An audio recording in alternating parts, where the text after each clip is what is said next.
सोचो, सिर्फ 3 साल का बच्चा बिना खाना पानी के 2 दिन तक जंगल में कैसे जिंदा रहा। Welcome to the full fair history. मेरा नाम है अमित और आप सुन रहे हैं राइकर वेब की रियल स्टोरी।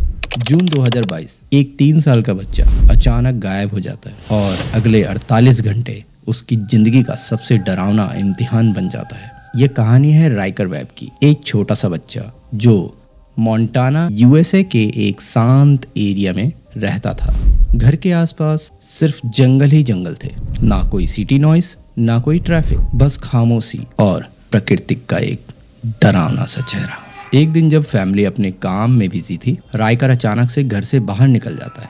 शायद क्यूरियोसिटी या बस एक छोटा सा एडवेंचर, लेकिन ये छोटी सी गलती उसको एक ऐसे जंगल में ले गई जहां से वापस आना ऑलमोस्ट इम्पॉसिबल था। जब फैमिली को पता चला, पैनिक में आ गए। पुलिस, नेबर्स, वॉलंटियर तुरंत एक्टिव हो गए। सर्च टीम ने पूरा एरिया कवर करना शुरू कर दिया। ड्रोन उड़ाए गए, ट्रैकिंग डॉग्स उसके लिए गए, लेकिन जंगल इतना घना था कि हर एक मिनट उम्मीद कम होती जा रही थी। ये कोई नॉर्मल जंगल नहीं था। यहाँ टेम्परेचर रात में गिर जाते हैं, जमीन गीली, ठंडी और इतना ज्यादा अंधेरा।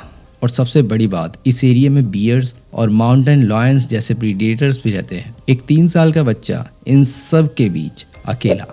सोचो, पहली रात, न मम्मी न पापा, सिर्फ अंधेरा, अजीब आवाजें, हवा की सरसराहट, हर एक शैडो एक डर बन चुकी थी। और फिर भी राइकर जिंदा था। अगला दिन आता है, सर्च और इंटेंस हो जाते हैं, लेकिन अब सबके मन में एक ही सवाल, क्या वो अभी भी जिंदा है? टाइम निकल रहा था और होप टूट रही थी। फिर दूसरे दिन एक सर्च टीम जंगल के एक दूसरे हिस्से में पहुंचती है। वहां उन्हें एक पुराना सेट दिखता है, यानी पुरानी झोपड़ी। वो धीरे धीरे उसके पास जाते हैं और अंदर झांकते हैं। और सबसे शॉकिंग बात जो उस शेड के अंदर मिला, यानी उस झोपड़ी के अंदर मिला, वो आपको भी हैरान कर देगा। एक छोटा सा बच्चा कोने में बैठा हुआ, राइकर वेब जिंदा था।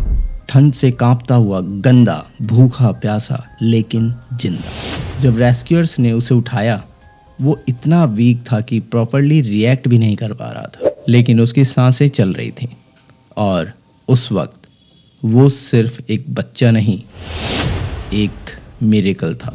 हॉस्पिटल में डॉक्टर ने उसे बताया, 2 दिन सरवाइव करना जंगल में ऑलमोस्ट इम्पॉसिबल है। उसकी बॉडी कोल्ड एक्सपोजर और डिहाइड्रेशन से स्ट्रगल कर रही थी, लेकिन डॉक्टर्स की हेल्प से वो धीरे धीरे रिकवर करने लगा। उसकी फैमिली के लिए ये एक सिर्फ रेस्क्यू नहीं था, ये उसकी जिंदगी का सबसे बड़ा नाइटमेयर और सबसे बड़ा मिरेकल था। रिकवरी के बाद राइकर एक नॉर्मल लाइफ में वापस आने लगा, लेकिन ऐसा इंसिडेंट्स बचपन के सबकॉन्शियस में रह जाता है। एक्सपर्ट कहते हैं ऐसे ट्रॉमेटिक एक्सपीरियंस फ्यूचर बिहेवियर को इफेक्ट करते हैं। कभी कभी इंसान की सबसे बड़ी स्ट्रेंथ उसकी एज नहीं होती, बल्कि उसकी सर्वाइव होती है। और इस कहानी में एक 3 साल के बच्चे ने दुनिया को ये दिखा दिया।